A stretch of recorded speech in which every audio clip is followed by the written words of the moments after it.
everyone, it's Jess here from the Scrappy Sisters, and I am going to be creating a layout mostly using the Daydream collection by Coco Vanilla Studios, but this particular piece of paper is from the Love Always collection.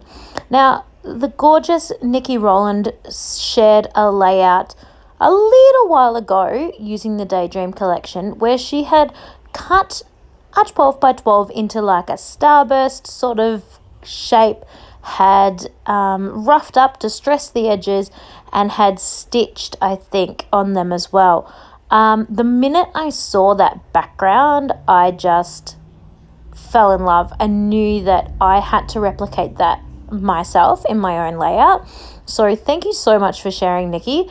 It was just stunning, your layout, and I definitely was inspired to jump on board and give that a try myself. So this background that I'm creating now, where you can see I've sort of picked an off-center spot to be the part where the starburst radiates out from, and then I just ruled lines, like no real rhyme or reason to it. I didn't plan them out as such.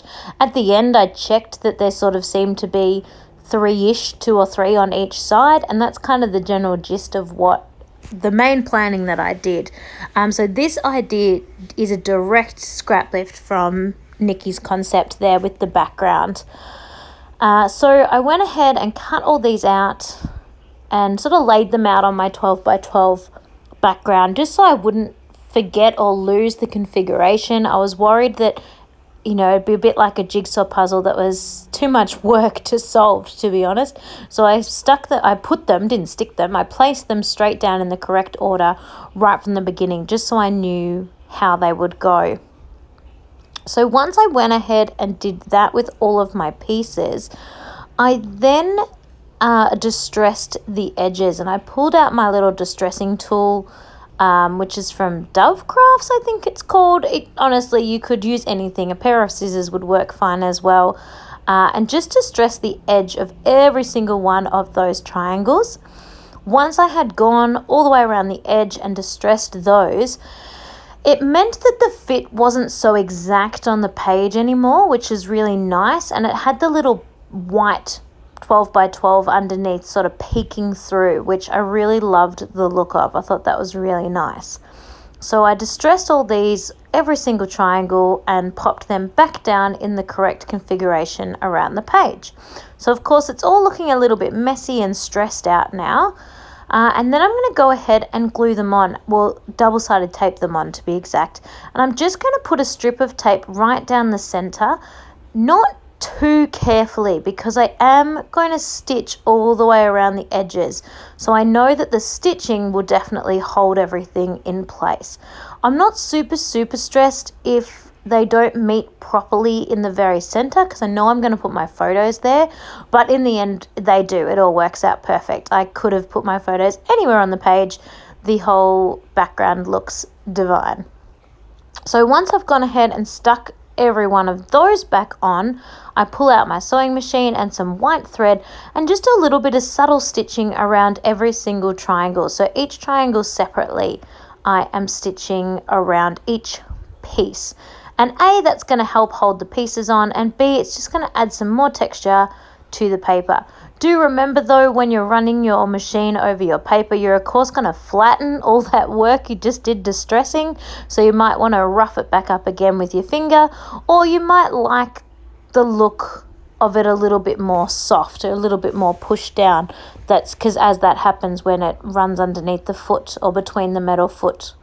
So you can see there that I'm just going to continue going all the way around my triangles until that is complete. Then I decided it needed a bit more.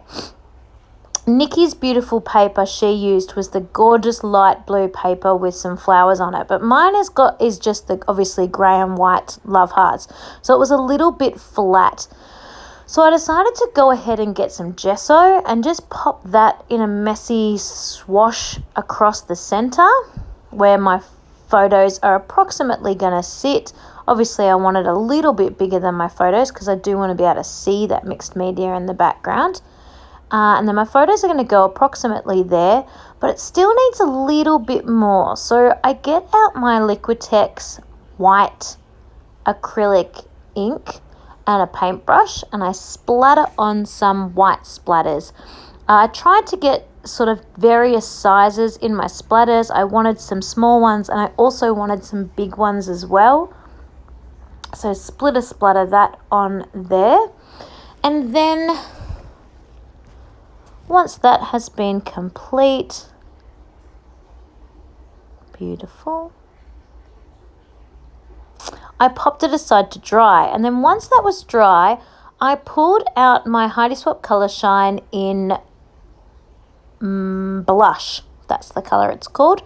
And I just wanted a little bit to brush on in the center here. So you can see I kind of just poured it right in the center because, again, I knew my photos were going to cover it anyway. And because of the gesso, it just flicked onto the page really, really smooth. And once I put that on, I then again went ahead and splotted on some splatters in the blush color. And that's going to be the sort of base that I'm going to sit my photos on and build my layout around. And I'm really stoked with how this background is looking. So then it's time to start building up the photos and the embellishment clusters. So I matted my 2 photos on white cardstock and then just joined those together. And then I'm going to work on where I want my clusters to be. I fussy cut all the flowers off the beautiful flower pattern sheet, which I think a lot of us did with this collection. That sheet was just stunning and we had to have those florals. If I had more than one sheet of paper, I definitely would have left one whole to use as a pattern page, but I just couldn't resist cutting up those florals. So those are going to end up on my page somewhere. And now I'm just playing with some different ephemera pieces to see how I like the look and the feel of where I would like those to go. Those of you that have been following along with my Daydream layouts, I am using this collection to create my wedding album. So my entire wedding album is going to be made using Daydream, and I love it. Oh my goodness, I cannot rave enough about this collection. The minute I saw it, I said to my sister, I think I need to use this for my wedding photos. Now, I got married in 2013, so I'm definitely behind, but I'm not super behind. I feel it could be worse. I could be further behind with doing my wedding photos. I think I'm doing okay to be a part of the way through my album now in 2020. And I'm actually now really glad that I waited this long to do them because I get this beautiful collection to work with. So obviously I knew deep down that I needed to wait. So I am just loving the look and feel of this layout. As I said earlier, I knew the minute that I saw Niki's layout that I wanted to try and replicate that background that she had created. And I'm so glad that she shared that because it is just stunning. And I love, without sounding arrogant, I love my take on her beautiful layout. It was just, gorgeous. And then the embellishing I actually found came together relatively quickly because of those beautiful floral pieces. I feel like you can just put those anywhere on the page and your layout is almost complete just from that. So that was really fun.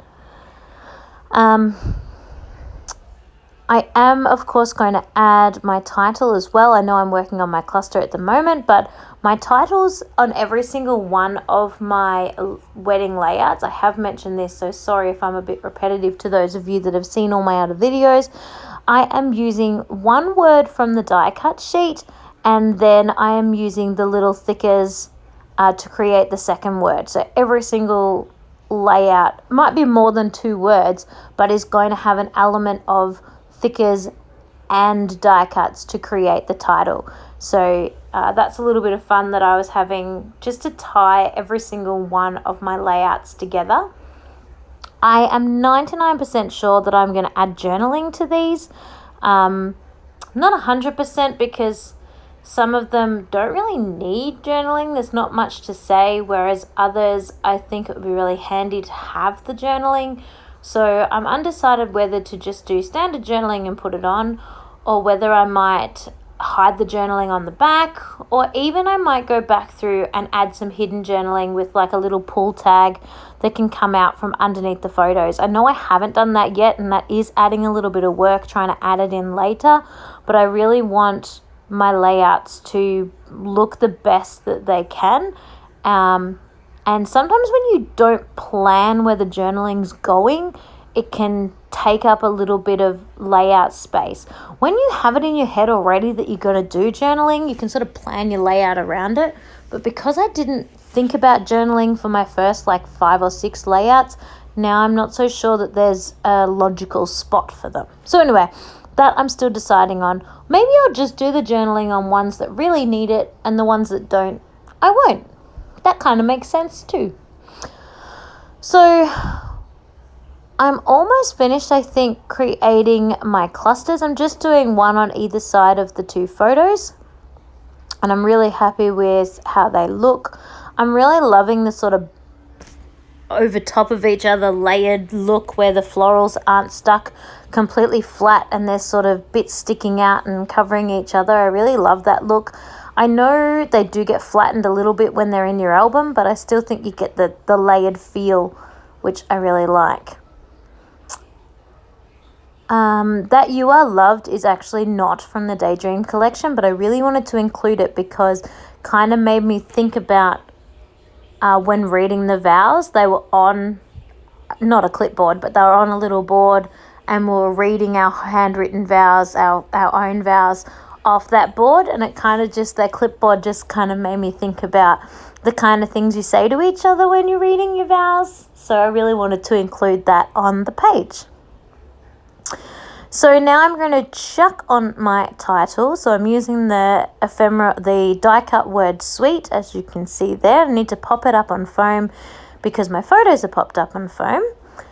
And then the other word I'm going to use with the thicker sheet is going to be vows. So super simple, just going to be sweet vows, because as I mentioned just a second ago, my husband and I wrote our own vows. So I kind of like that idea that they're not just the generic vows that you can say at your wedding, they were more personalized than that. Again, which is why I'm wondering if I want to add the journaling, because that's kind of an important tidbit.